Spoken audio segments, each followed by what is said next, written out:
What does Sounds Good podcast really mean? Music that makes you move? Or stories that make you feel? Or ideas that only sound good on paper until we challenge them? I am Abhishek, And I'm Hana. and this is Sounds Sounds Good. good. Are you still figuring out what will you eat tonight? Or maybe about to take your next life-changing decision? This is the decision-making process.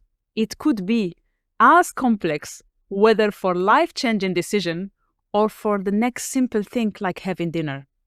And that's exactly why today in our episode, Abhishek and I would like to explore what makes some people so decisive in their lives and what make other people hesitating and maybe even postponing some decisions.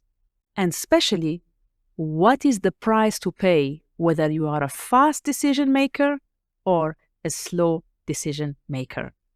Welcome to our episode.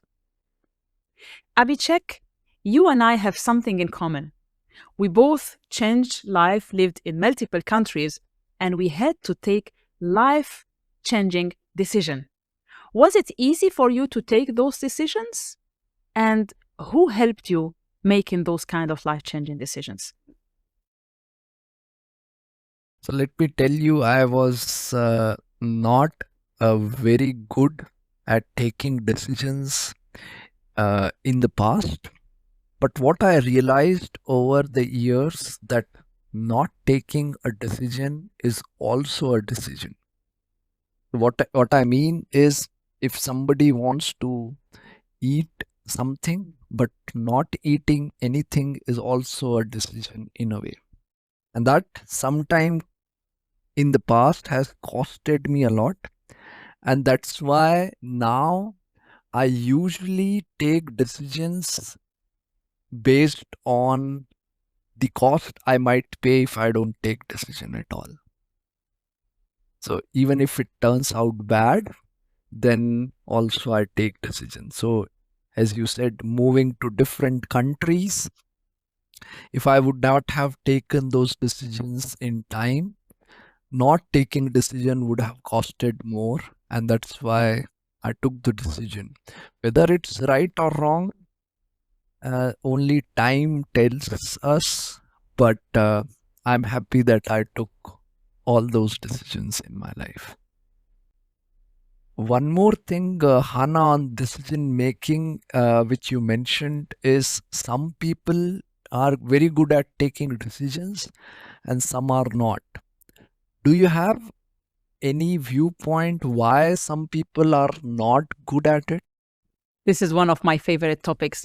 What I did realize is that good or bad or fast or slow sometimes depends on how big the consequences are. For instance, if you want to leave your home country, like we did both you and me, and establish somewhere else, or even deciding to come back to our home country, it's a big decision. So it might be not a decision that you will take in a minute. Maybe you take in days or months.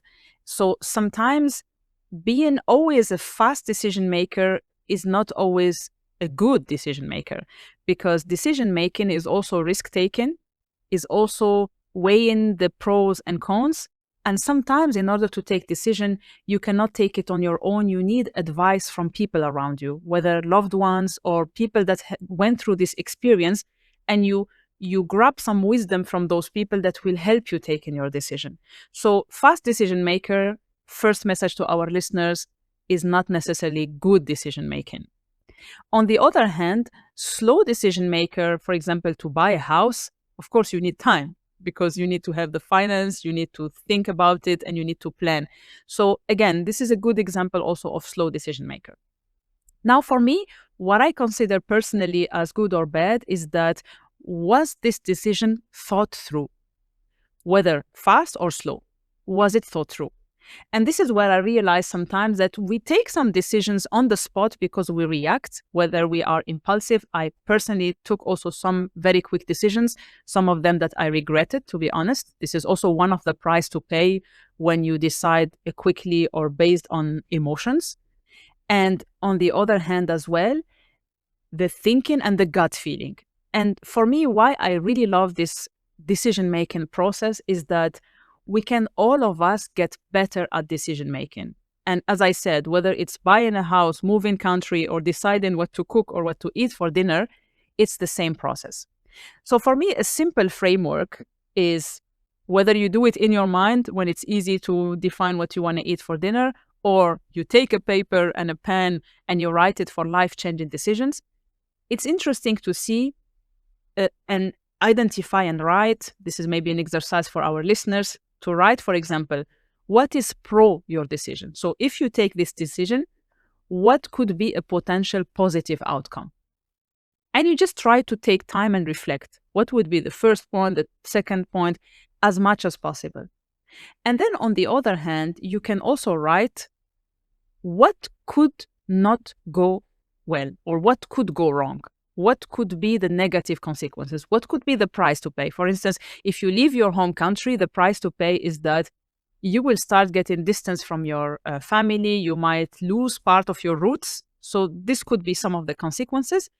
But then based on this self-awareness of all the pros and cons, then you know that whatever decision you make is not going to be right or wrong. It's going to be a thought through decision. Decisions, there is no right or wrong. There is the how and the approach of making decisions. What's your thought on this, Abhishek? Simple decisions should be quick. As you rightly mentioned, there is no need to do a complete analysis on what one would like to have for the dinner. But when somebody is choosing a city or buying a place to live or a partner, then some level of thought through understanding is required. And what I felt and what I did with my life is I tried to reduce as many decisions which doesn't affect me much as possible. For example, what to wear in office.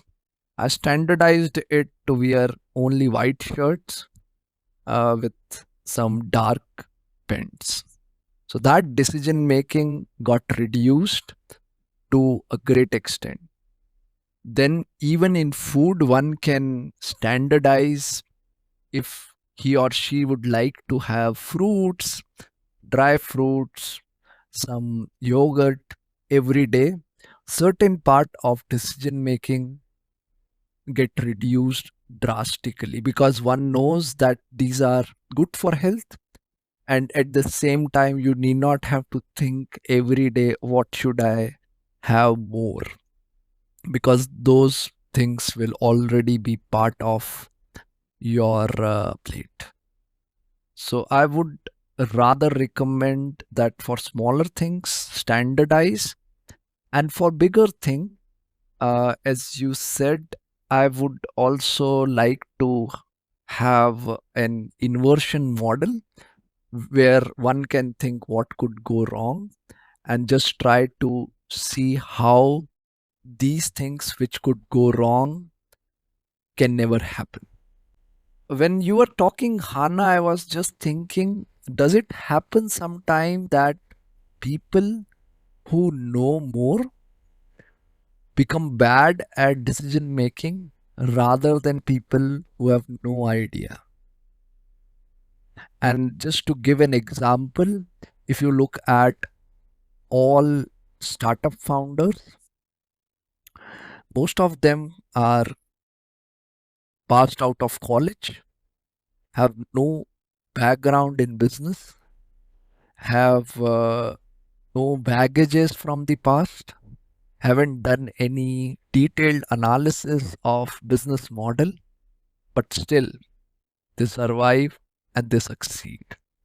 On the other side, a lot of people who have long corporate experience do a lot of analysis before getting into entrepreneurship or starting business, and only a few could start because most of them get into this prognosis paralysis phenomena. What's your take on this? That's a very good point. And I'm going to share with you the thought. First, I totally agree with you, Abhishek, is that having more experience in life doesn't make us better decision makers. Sometimes it even make us postpone this decision. Why? Because our mind now is rewired in comfort and safety. Especially you took the example of startups and entrepreneurs. Sometimes it's easy to found your own startup right after college, then after multiple years in the corporate, because you get used to a certain comfort and safety. And then we become less risk takers. I think it also comes with the fear of taking decision. And this is another message I would like to share with our podcast listeners is that decision making is not about how fast or how slow you're deciding. It's not about being good or bad. It is about some preparation, some analysis, some gut feeling, and being willing to be the new beginner, whether in your business or in your everyday life. This was our decision making podcast episodes of Sounds Good. We see you and hear you at our next episode. Sounds Good podcast is on YouTube and Spotify. Subscribe to our YouTube channel. Follow us on Spotify for more episodes. Because it Sounds good.